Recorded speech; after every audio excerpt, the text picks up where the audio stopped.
Look at this: empty towers, frozen cranes, and trillions of dollars in debt. China's economy is slowing sharply. But this isn't just a housing problem. It's a structural shift in one of the world's largest economies. But history has shown us this before. Japan in the 1990s faced a similar debt-fueled real estate boom that brought the economy to a near standstill. Could China be walking the same path? Today we explore the Asian debt story, from Tokyo's bubble to China's real estate slowdown, and what it means for the world. China's journey over the past 2 decades has been extraordinary. Massive infrastructure projects, rapid urbanization, and a booming real estate market created wealth at an unprecedented scale. But behind this growth lies an invisible engine: debt. The 2008 global financial crisis forced China to act decisively. The government injected trillions into the economy through infrastructure stimulus. Known today as the Great Wall of Debt, these measures kept growth alive, but created structural vulnerabilities that many still underestimate. Local government financing vehicles, or LGFVs, became the backbone of this expansion. These entities funded countless construction projects, from highways to entire new cities. On paper, they were tools for growth. In reality, they carry risk that could ripple through the entire financial system. Real estate alone now represents roughly 70% of household wealth in China. When property slows, it's not just homeowners affected. The entire economy feels the strain.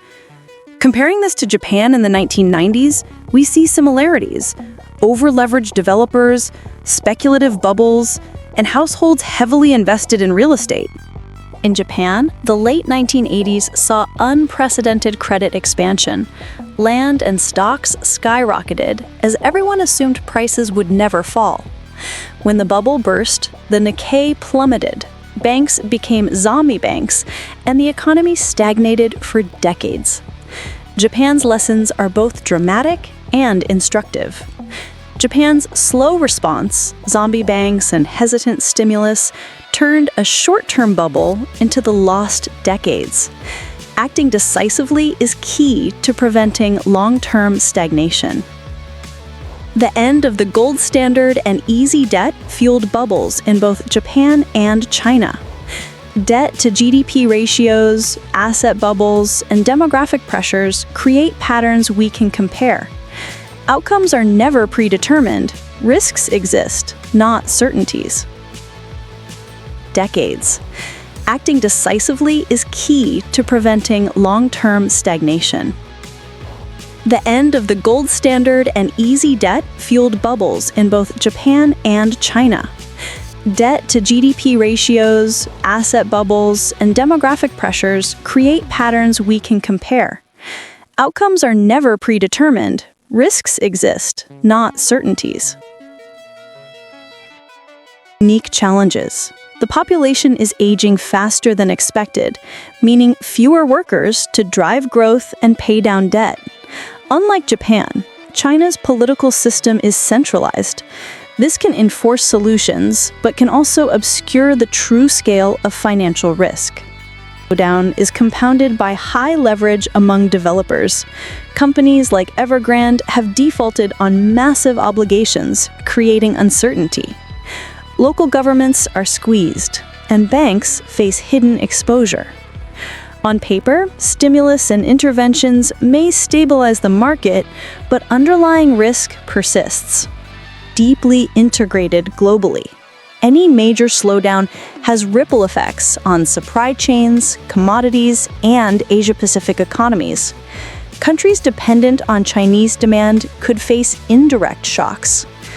The stakes are higher now than they were for Japan in the 1990s. The parallels with Japan and the 1997 Asian financial crisis are striking.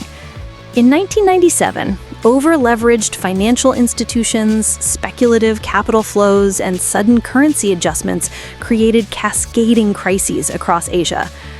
While China's system differs, structural vulnerabilities exist that make these lessons relevant. China has tools to act differently.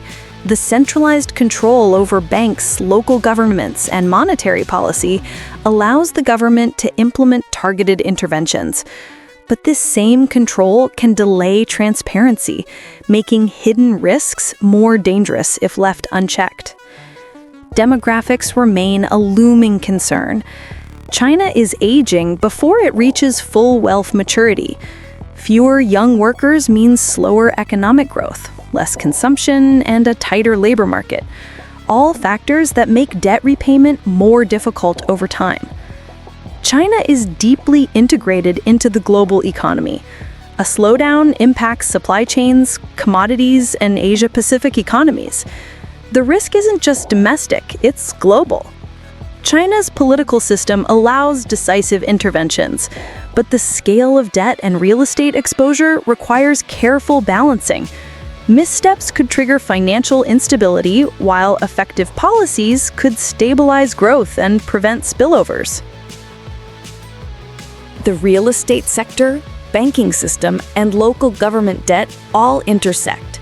Structural risk is embedded across multiple layers of the economy. Understanding this complexity is key for investors, policymakers, and analysts alike.